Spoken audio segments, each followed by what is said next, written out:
Hey everyone, welcome back. Today we're taking a deep dive into the world of reflexology, and specifically the Egyptian method. Awesome.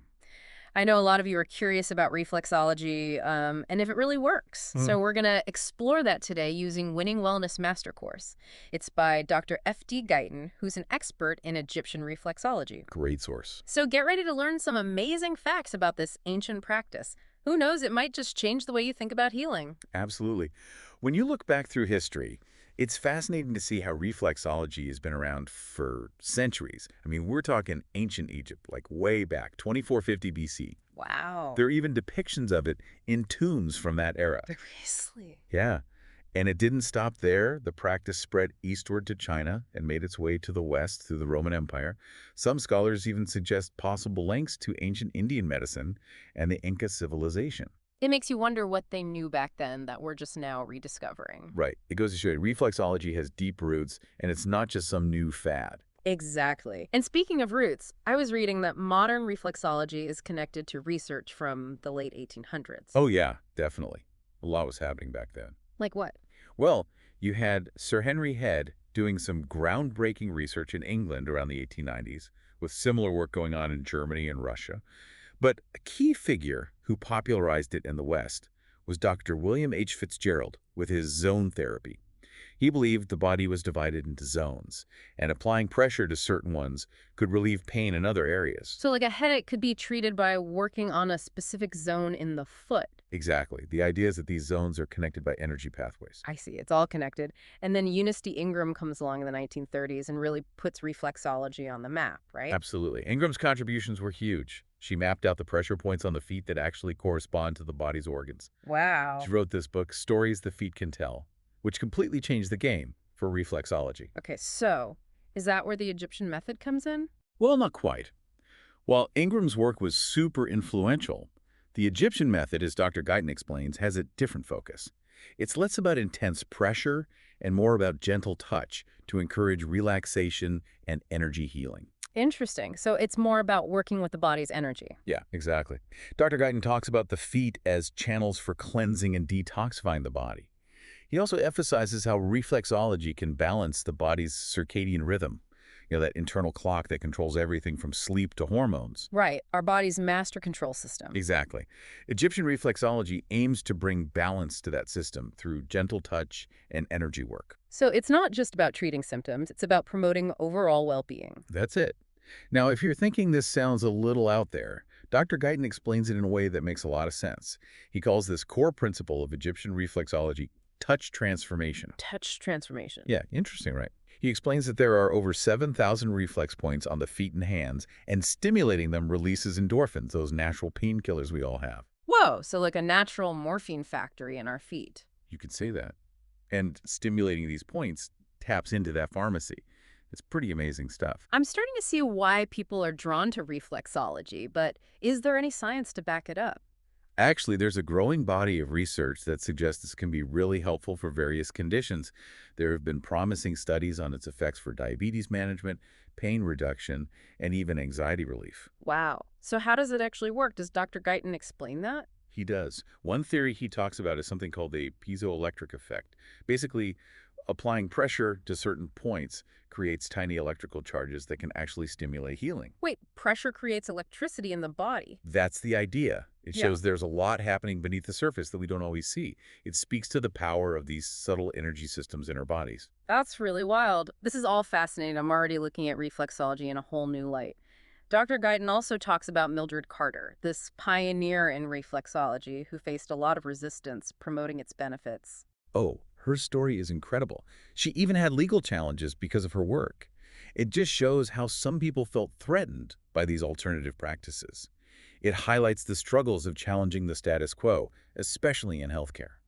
It's inspiring to see how people like her paved the way for these natural healing methods to become more accepted. Now, Dr. Guyton also mentions this VitaFlex technique, an ancient Tibetan practice that seems similar to reflexology. Ah, yes, VitaFlex. It's pretty cool. Sure. It involves stimulating those reflex points using specific rolling finger motions. They often use it with essential oils to boost the therapeutic effects. There's even a specific technique called the raindrop technique, which combines VitaFlex with essential oils designed to support different body systems. Sounds super relaxing, like a mini spa treatment for your feet. It can be. It's a beautiful example of how ancient wisdom from different cultures can work together for healing and well-being. So, for those of us intrigued by reflexology and want to try it at home, does Dr. Guyton offer any advice? He does. He has a whole section on practical tips for self-treatment. He explains step by step how to work on specific reflex points for different organs and systems. He even gives 4 simple steps for pain relief. You relax the foot, find tender spots, apply gentle pressure, and take deep breaths. That sounds pretty simple. I love that he makes these techniques easy to understand. Exactly. He wants to empower people to take charge of their own well-being. He also stresses that adding reflexology to your routine can be easy. Even something like walking barefoot on natural surfaces can make a difference. So simple, but I can see how it would stimulate those reflex points. What I'm getting from all of this is that reflexology isn't just about treating specific things, it's a way to support the body's natural healing ability and maintain balance. You got it. And Dr. Guyton really believes in a holistic approach to wellness, incorporating things like a healthy diet, hydration, and mindful practices. It's about looking at the big picture and supporting every aspect of our well-being. It sounds like reflexology could be a great tool for anyone looking to be more proactive and holistic with their health. Absolutely. It's a gentle yet powerful way to tap into the body's natural healing power. This has been so eye-opening. I'm feeling really inspired to explore reflexology further. That's fantastic. And you know what? In the next part of our deep dive, we'll go even deeper. We'll unpack zone therapy in more detail and explore how different parts of the body are connected. I can't wait. Stay tuned, everyone, because this is just the beginning. All right, so we talked a lot about reflexology, but I want to get into this zone therapy thing. Dr. Guyton mentioned it's a big part of how it actually works. Yeah, zone therapy is key to understanding reflexology. Imagine your body divided into 10 vertical zones, kind of like slices of an orange running from head to toe. Oh, okay, I get it. And each finger and toe corresponds to one of those zones. So my pinky toe is linked to a zone all the way up to my head. Exactly. That's how reflexologists can work on specific areas. Mm-hmm. Let's say you've got a sore shoulder. Mm-hmm. They might work on the corresponding zone in your hand or foot to help relieve that pain. So it's like they're using my foot as a remote control for my whole body. Uh-huh. I like that analogy. It shows how different parts of the body are connected in ways we might not realize. Makes sense. And, Dr. Guyton also talks about the importance of touch itself. He mentions studies showing how not getting enough touch can negatively impact our health, both physically and emotionally. That's interesting. We all know how good a hug feels or a nice massage, but to think that a lack of touch can be harmful is kind of crazy. Right. It really highlights the power of touch for healing, and reflexology uses that power in a specific, targeted way. Speaking of healing, what about the connection between reflexology and detoxification? Dr. Guyton says stimulating certain points can help the body cleanse itself. Well, think about it. Your feet are the furthest point from your heart. Yeah. So it makes sense that over time, toxins can build up there. Yeah. Reflexology helps break up those blockages and helps the body get rid of them naturally. Like a gentle flush for your system. Exactly. And Dr. Guyton also talks about pH balance. Reflexology might play a role in restoring that balance by stimulating the body's self-regulating systems. So it's not just about feeling good, but also about creating a balanced internal environment for optimal health. You got it. It's about supporting the body's natural healing ability rather than just covering up symptoms. I love that. It's all about being proactive with our health. Exactly. And that's why Dr. Guyton emphasizes that reflexology is most effective when it's part of a bigger picture, along with a healthy diet, stress management, and regular exercise. So it's about weaving those healthy habits together to create a lifestyle that supports our well-being. Absolutely. It's about shifting our mindset to prioritize our health and vitality. I have to say, this deep dive is really eye-opening. I'm starting to see reflexology as more than just a treatment, but a way of life. That's a great way to look at it. And it speaks to the potential of reflexology to change how we approach our health and well-being. What resonates with me is that our bodies have this incredible ability to heal themselves, and reflexology seems like a gentle yet powerful way to activate that. It is. It's about working with the body, not against it. Listening to our bodies and giving them what they need to thrive. Exactly. And reflexology helps us tune into those subtle signals and respond in a way that promotes healing and balance. I'm curious though, do you think reflexology will ever become more mainstream? It still feels like a lot of people see it as kind of out there. I think we're seeing a shift. People are getting disillusioned with conventional medicine and looking for more holistic and natural options. Yeah, it seems like people want solutions that get to the root of their health issues, not just mask the symptoms. Exactly. And reflexology fits right into that. It's Oh, yeah. about restoring balance and supporting the body's ability to heal itself. And with more research coming out supporting its effectiveness, I think it's just a matter of time before it's more widely accepted and integrated into regular healthcare. I agree. Imagine reflexology offered alongside traditional treatments in hospitals. It could be a game changer for pain management, stress, and overall wellness. I love that vision. It would be a big step towards a more holistic approach to healthcare. Absolutely. And we can all work towards that by educating ourselves and others about the benefits of reflexology and other natural healing methods. Definitely. This deep dive has sparked a real interest in me to explore reflexology further and share what I learn. That's fantastic. The more we embrace these practices and integrate them into our lives, the healthier we can all be. Well said. Now, before we finish this part, I wanted to touch on something Dr. Guyton mentions about the challenges reflexology has faced. He talks about the pharmaceutical industry not always being supportive. Yeah, it makes sense in a way. When a system profits from treating illness, anything promoting natural healing can be seen as a threat. True. But I think things are changing. People are becoming more informed about their healthcare choices and are looking for solutions that empower them. I agree. And that's where practices like reflexology come in. They offer a gentle, effective, and affordable way for people to be in control of their own healing. So, what do you see for the future of reflexology? Will it continue to grow? I'm optimistic. As people keep looking for natural and holistic approaches, I think reflexology will become even more popular. With more research and education, it could become a key part of more integrated and a holistic healthcare system. I love that vision. It's exciting to think about what's ahead for this ancient practice. It is. And in the last part of our deep dive, we'll explore those possibilities even further.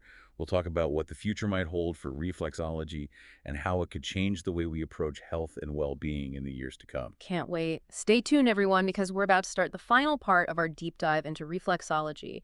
So, we've explored a lot about reflexology, its history, the techniques, even the science behind it. What do you think? What does the future hold for this ancient practice?